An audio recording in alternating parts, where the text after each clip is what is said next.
ಬಿಸಿಲಿಗೆ ಕಂಗೆಟ್ಟ ರಾಯಚೂರು ಜನ ಬಿಸಿಲ ಬೇಗೆಗೆ ಹೈರಾಣಾಗಿ ಹೋಗಿದ್ದಾರೆ. ಕಂದಮ್ಮಗಳು ಪ್ರಸ್ತುತಿ ಕೇಂದ್ರದಲ್ಲಿ ಶಕೆಗೆ ಬಾಣಂತಿಯರು ಗೋಳಾಡ್ತಿದ್ದಾರೆ.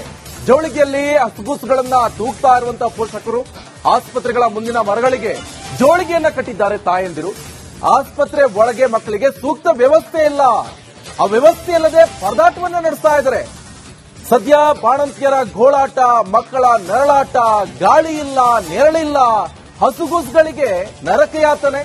ರಾಯಚೂರಿನ ಪ್ರಸ್ತುತಿ ಕೇಂದ್ರದಲ್ಲಿ ಇದೆಂತ ಅವ್ಯವಸ್ಥೆ ಹಾಗಾದ್ರೆ? ಮಾನ್ಯ ಆರೋಗ್ಯ ಸಚಿವರೇ, ಈ ಸುದ್ದಿಯನ್ನೊಮ್ಮೆ ನೋಡಿ ನೀವು.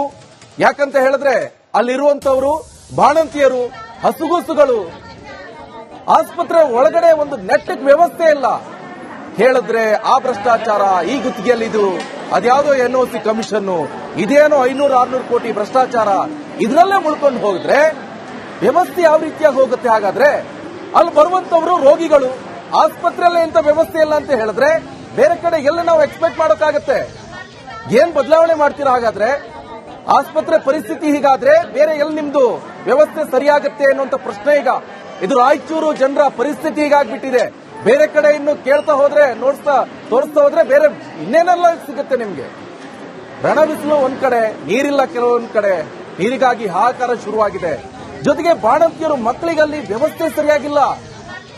ಹೇಳೋಕ್ ಮಾತ್ರ ಹಾಸ್ಪಿಟಲ್, ಪ್ರಸ್ತುತಿ ಕೇಂದ್ರ, ಆ ಕೇಂದ್ರದಲ್ಲಿ ಬಾಣಂತಿಯರಿಗೆ ಸಕಲ ಸೌಲಭ್ಯ ಯಾವುದು ಕೂಡ ಇಲ್ಲ. ಏನ್ ಮಾಡ್ತಾರೆ ಹಾಗಾದ್ರೆ ಈ ಹಾಸ್ಪಿಟಲ್ DHOಗಳು ಅಥವಾ ಇದಕ್ಕೆ ಸಂಬಂಧಪಟ್ಟಂತ ಅಧಿಕಾರಿಗಳು, ಸಚಿವರು, ಉಸ್ತುವಾರಿ ಸಚಿವರು?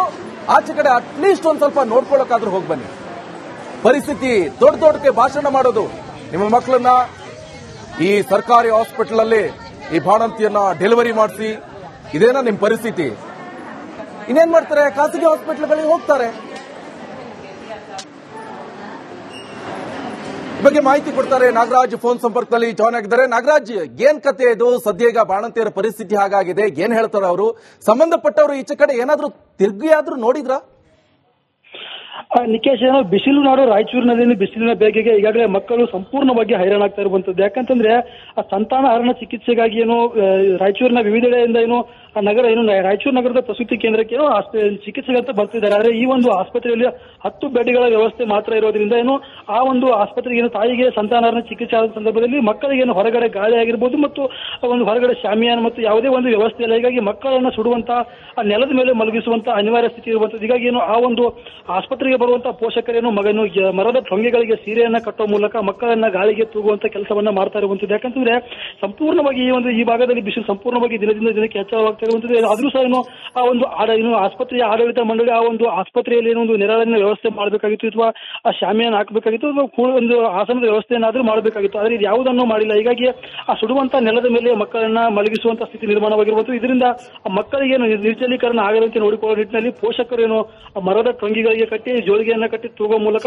ಮಕ್ಕಳನ್ನ ಏನು ಆರೈಕೆ ಮಾಡುವಂತ ಕೆಲಸವನ್ನ ಮಾಡ್ತಾ ಇರುವಂತದ್ದು. Nikesh, okay, thank you Nagaraj ನಿಮ್ಮೆಲ್ಲ ಮಾಹಿತಿ.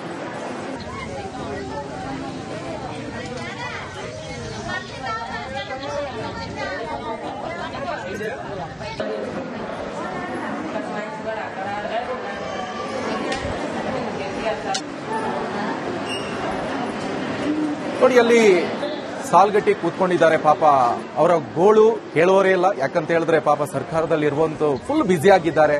ಯಾವ್ಯಾವ್ದು ವ್ಯವಹಾರಗಳು ಅವರಿಗೆ, ಇನ್ನೊಂದು ಯಾವ್ದು ಅದೇನೋ ಚೇಂಜಸ್ ಅಂತೆ, ಸಚಿವ ಸ್ಥಾನ ಚೇಂಜ್ ಅಂತೆ, ಇದೇನೋ ಅಧ್ಯಕ್ಷಗಿರಿ ಚೇಂಜ್ ಅಂತೆ, ಅದರಲ್ಲೇ ಕಾಲಹರಣ ಮಾಡ್ತಿದ್ದಾರೆ.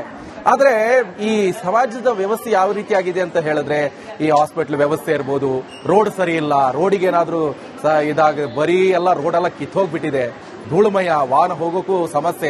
ಟ್ಯಾಕ್ಸ್ ಮಾತ್ರ ಅದಕ್ಕೆ ಡಬಲ್ ತಗೊಳ್ತಾರೆ. ಎಲ್ಲದಕ್ಕೂ ಟ್ಯಾಕ್ಸು, ನೀರಿಗೂ ಟ್ಯಾಕ್ಸು, ಕರೆಂಟಿಗೂ ಟ್ಯಾಕ್ಸು, ಹಾಲಿಗೂ ಟ್ಯಾಕ್ಸು, ಪ್ರತಿಯೊಂದಕ್ಕೂ. ಏನ್ ಮಾಡ್ತಾರೆ ಹಾಗಾದ್ರೆ? ಈ ದುಡ್ಡೆಲ್ಲ ಎಲ್ಲೋಗುತ್ತೆ? ಬರೀ ಭ್ರಷ್ಟಾಚಾರ ತಾಂಡವಾಡ್ತಾ ಇದೆ.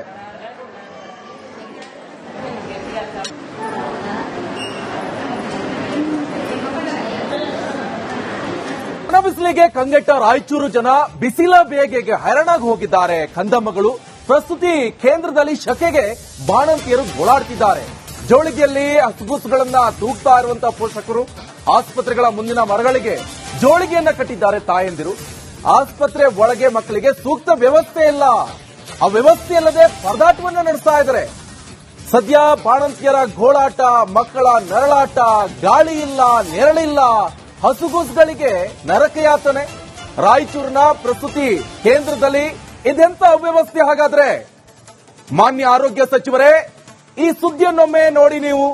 ಯಾಕಂತ ಹೇಳಿದ್ರೆ ಅಲ್ಲಿರುವಂತವರು ಬಾಣಂತಿಯರು, ಹಸುಗೂಸುಗಳು. ಆಸ್ಪತ್ರೆ ಒಳಗಡೆ ಒಂದು ನೆಟ್ಟಕ್ ವ್ಯವಸ್ಥೆ ಇಲ್ಲ. ಹೇಳಿದ್ರೆ ಆ ಭ್ರಷ್ಟಾಚಾರ, ಈ ಗುತ್ತಿಗೆಯಲ್ಲಿ ಇದು, ಅದ್ಯಾವುದೋ NOC ಕಮಿಷನ್, ಇದೇನೋ 500-600 ಕೋಟಿ ಭ್ರಷ್ಟಾಚಾರ, ಇದರಲ್ಲೇ ಮುಳ್ಕೊಂಡು ಹೋಗಿದ್ರೆ ವ್ಯವಸ್ಥೆ ಯಾವ ರೀತಿಯಾಗಿ ಹೋಗುತ್ತೆ ಹಾಗಾದ್ರೆ? ಅಲ್ಲಿ ಬರುವಂತವರು ರೋಗಿಗಳು, ಆಸ್ಪತ್ರೆಯಲ್ಲೇ ಇಂಥ ವ್ಯವಸ್ಥೆ ಇಲ್ಲ ಅಂತ ಹೇಳಿದ್ರೆ ಬೇರೆ ಕಡೆ ಎಲ್ಲ ನಾವು ಎಕ್ಸ್ಪೆಕ್ಟ್ ಮಾಡೋಕ್ಕಾಗತ್ತೆ? ಏನ್ ಬದಲಾವಣೆ ಮಾಡ್ತೀರಾ ಹಾಗಾದ್ರೆ? ಆಸ್ಪತ್ರೆ ಪರಿಸ್ಥಿತಿ ಹೀಗಾದ್ರೆ ಬೇರೆ ಎಲ್ಲಿ ನಿಮ್ದು ವ್ಯವಸ್ಥೆ ಸರಿಯಾಗತ್ತೆ ಅನ್ನುವಂತ ಪ್ರಶ್ನೆ ಈಗ. ಇದು ರಾಯಚೂರು ಜನರ ಪರಿಸ್ಥಿತಿ ಹೀಗಾಗ್ಬಿಟ್ಟಿದೆ. ಬೇರೆ ಕಡೆ ಇನ್ನು ಕೇಳ್ತಾ ಹೋದ್ರೆ, ತೋರಿಸ್ತಾ ಹೋದ್ರೆ ಬೇರೆ ಇನ್ನೇನೆಲ್ಲ ಸಿಗುತ್ತೆ ನಿಮ್ಗೆ. ರಣ ಬಿಸಿಲು ಒಂದ್ ಕಡೆ, ನೀರಿಲ್ಲ ಕೆಲವೊಂದ್ ಕಡೆ, ನೀರಿಗಾಗಿ ಹಾಹಾಕಾರ ಶುರುವಾಗಿದೆ. ಜೊತೆಗೆ ಬಾಣಂತಿಯರು ಮಕ್ಕಳಿಗಲ್ಲಿ ವ್ಯವಸ್ಥೆ ಸರಿಯಾಗಿಲ್ಲ. ಹೇಳಕ್ ಮಾತ್ರ ಹಾಸ್ಪಿಟಲ್, ಪ್ರಸ್ತುತಿ ಕೇಂದ್ರ, ಆ ಕೇಂದ್ರದಲ್ಲಿ ಬಾಣಂತಿಯರಿಗೆ ಸಕಲ ಸೌಲಭ್ಯ ಯಾವುದು ಕೂಡ ಇಲ್ಲ. ಏನ್ ಮಾಡ್ತಾರೆ ಹಾಗಾದ್ರೆ ಈ ಹಾಸ್ಪಿಟಲ್ DHOಗಳು ಅಥವಾ ಇದಕ್ಕೆ ಸಂಬಂಧಪಟ್ಟಂತ ಅಧಿಕಾರಿಗಳು, ಸಚಿವರು, ಉಸ್ತುವಾರಿ ಸಚಿವರು? ಆಚೆ ಕಡೆ ಅಟ್ಲೀಸ್ಟ್ ಒಂದ್ ಸ್ವಲ್ಪ ನೋಡ್ಕೊಳ್ಳೋಕಾದ್ರೂ ಹೋಗಿ ಬನ್ನಿ. ಪರಿಸ್ಥಿತಿ ದೊಡ್ಡಕ್ಕೆ ಭಾಷಣ ಮಾಡೋದು, ನಿಮ್ಮ ಮಕ್ಕಳನ್ನ ಈ ಸರ್ಕಾರಿ ಹಾಸ್ಪಿಟಲ್ ಅಲ್ಲಿ ಈ ಬಾಣಂತಿಯನ್ನ ಡೆಲಿವರಿ ಮಾಡಿಸಿ, ಇದೇನಾ ನಿಮ್ ಪರಿಸ್ಥಿತಿ?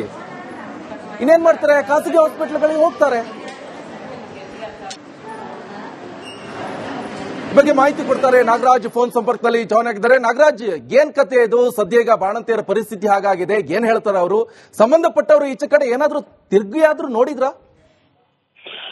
ನಿಕೇಶ್, ಏನೋ ಬಿಸಿಲು ನಾಡು ರಾಯಚೂರಿನಲ್ಲಿ ಬಿಸಿಲಿನ ಬೇಗೆಗೆ ಈಗಾಗಲೇ ಮಕ್ಕಳು ಸಂಪೂರ್ಣವಾಗಿ ಹೈರಾಣಾಗ್ತಾ ಇರುವಂತದ್ದು. ಯಾಕಂತಂದ್ರೆ ಆ ಸಂತಾನಹರಣ ಚಿಕಿತ್ಸೆಗಾಗಿ ಏನು ರಾಯಚೂರಿನ ವಿವಿಧೆಡೆಯಿಂದ ಏನು ನಗರ ಏನು ರಾಯಚೂರು ನಗರದ ಪ್ರಸೂತಿ ಕೇಂದ್ರಕ್ಕೆ ಏನೋ ಚಿಕಿತ್ಸೆಗಂತ ಬರ್ತಿದ್ದಾರೆ. ಆದ್ರೆ ಈ ಒಂದು ಆಸ್ಪತ್ರೆಯಲ್ಲಿ 10 ಬೆಡ್ಗಳ ವ್ಯವಸ್ಥೆ ಮಾತ್ರ ಇರೋದ್ರಿಂದ ಏನು ಆ ಒಂದು ಆಸ್ಪತ್ರೆಗೆ ಏನು ತಾಯಿಗೆ ಸಂತಾನಹರಣ ಚಿಕಿತ್ಸೆ ಆದ ಸಂದರ್ಭದಲ್ಲಿ ಮಕ್ಕಳಿಗೆ ಏನು ಹೊರಗಡೆ ಗಾಳಿ ಆಗಿರ್ಬೋದು ಮತ್ತು ಒಂದು ಹೊರಗಡೆ ಶಾಮಿಯಾನ ಮತ್ತು ಯಾವುದೇ ಒಂದು ವ್ಯವಸ್ಥೆ ಇಲ್ಲ. ಹೀಗಾಗಿ ಮಕ್ಕಳನ್ನ ಸುಡುವಂತ ಆ ನೆಲದ ಮೇಲೆ ಮಲಗಿಸುವಂತ ಅನಿವಾರ್ಯ ಸ್ಥಿತಿ ಇರುವಂತದ್ದು. ಹೀಗಾಗಿ ಏನು ಆ ಒಂದು ಆಸ್ಪತ್ರೆಗೆ ಬರುವಂತಹ ಪೋಷಕರೇನು ಮರದ ಟೊಂಗೆಗಳಿಗೆ ಸೀರೆಯನ್ನ ಕಟ್ಟುವ ಮೂಲಕ ಮಕ್ಕಳನ್ನ ಗಾಳಿಗೆ ತೂಗುವಂತ ಕೆಲಸವನ್ನ ಮಾಡ್ತಾ ಇರುವಂತದ್ದು. ಯಾಕಂತಂದ್ರೆ ಸಂಪೂರ್ಣವಾಗಿ ಈ ಭಾಗದಲ್ಲಿ ಬಿಸಿಲು ಸಂಪೂರ್ಣವಾಗಿ ದಿನದಿಂದ ದಿನಕ್ಕೆ ಹೆಚ್ಚಾಗ್ತಾ ಇರುವಂತದ್ದು. ಆದ್ರೂ ಸಹ ಏನು ಆ ಒಂದು ಆಸ್ಪತ್ರೆಯ ಆಡಳಿತ ಮಂಡಳಿ ಆ ಒಂದು ಆಸ್ಪತ್ರೆಯಲ್ಲಿ ಏನೋ ಒಂದು ನೆರಳಿನ ವ್ಯವಸ್ಥೆ ಮಾಡಬೇಕಾಗಿತ್ತು, ಅಥವಾ ಆ ಶಾಮಿಯನ್ನು ಹಾಕಬೇಕಾಗಿತ್ತು, ಅಥವಾ ಒಂದು ಆಸನದ ವ್ಯವಸ್ಥೆಯನ್ನಾದ್ರೂ ಮಾಡಬೇಕಾಗಿತ್ತು. ಆದ್ರೆ ಇದು ಯಾವುದನ್ನು ಮಾಡಿಲ್ಲ. ಹೀಗಾಗಿ ಆ ಸುಡುವಂತ ನೆಲದ ಮೇಲೆ ಮಕ್ಕಳನ್ನ ಮಲಗಿಸುವಂತ ಸ್ಥಿತಿ ನಿರ್ಮಾಣವಾಗಿರುವುದು. ಇದರಿಂದ ಮಕ್ಕಳಿಗೆ ನಿರ್ಜಲೀಕರಣ ಆಗದಂತೆ ನೋಡಿಕೊಳ್ಳುವ ನಿಟ್ಟಿನಲ್ಲಿ ಪೋಷಕರೇನು ಮರದ ಟೊಂಗಿಗಳಿಗೆ ಕಟ್ಟಿ ಜೋಳಿಗೆಯನ್ನ ಕಟ್ಟಿ ತೂಗುವ ಮೂಲಕ ಮಕ್ಕಳನ್ನ ಏನು ಆರೈಕೆ ಮಾಡುವಂತ ಕೆಲಸವನ್ನ ಮಾಡ್ತಾ ಇರುವಂತದ್ದು. Nikesh, okay, thank you Nagaraj ನಿಮ್ಮೆಲ್ಲ ಮಾಹಿತಿ.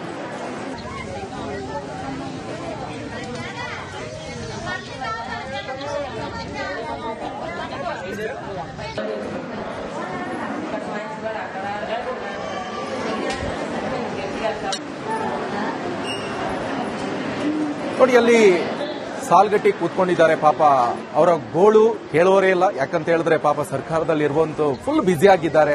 ಯಾವ್ಯಾವ್ದು ವ್ಯವಹಾರಗಳು ಅವರಿಗೆ, ಇನ್ನೊಂದು ಯಾವ್ದು ಅದೇನೋ ಚೇಂಜಸ್ ಅಂತೆ, ಸಚಿವ ಸ್ಥಾನ ಚೇಂಜ್ ಅಂತೆ, ಇದೇನೋ ಅಧ್ಯಕ್ಷಗಿರಿ ಚೇಂಜ್ ಅಂತೆ, ಅದರಲ್ಲೇ ಕಾಲಹರಣ ಮಾಡ್ತಿದ್ದಾರೆ. ಆದ್ರೆ ಈ ಸಮಾಜದ ವ್ಯವಸ್ಥೆ ಯಾವ ರೀತಿ ಆಗಿದೆ ಅಂತ ಹೇಳಿದ್ರೆ, ಈ ಹಾಸ್ಪಿಟಲ್ ವ್ಯವಸ್ಥೆ ಇರ್ಬೋದು, ರೋಡ್ ಸರಿ ಇಲ್ಲ, ರೋಡಿಗೆ ಏನಾದ್ರೂ ಬರೀ ಎಲ್ಲ ರೋಡೆಲ್ಲ ಕಿತ್ತೋಗ್ಬಿಟ್ಟಿದೆ, ಧೂಳುಮಯ, ವಾಹನ ಹೋಗೋಕ್ಕೂ ಸಮಸ್ಯೆ. ಟ್ಯಾಕ್ಸ್ ಮಾತ್ರ ಅದಕ್ಕೆ ಡಬಲ್ ತಗೊಳ್ತಾರೆ. ಎಲ್ಲದಕ್ಕೂ ಟ್ಯಾಕ್ಸು, ನೀರಿಗೂ ಟ್ಯಾಕ್ಸು, ಕರೆಂಟಿಗೂ ಟ್ಯಾಕ್ಸು, ಹಾಲಿಗೂ ಟ್ಯಾಕ್ಸು, ಪ್ರತಿಯೊಂದಕ್ಕೂ. ಏನ್ ಮಾಡ್ತಾರೆ ಹಾಗಾದ್ರೆ? ಈ ದುಡ್ಡೆಲ್ಲ ಎಲ್ಲೋಗುತ್ತೆ? ಬರೀ ಭ್ರಷ್ಟಾಚಾರ ತಾಂಡವಾಡ್ತಾ ಇದೆ.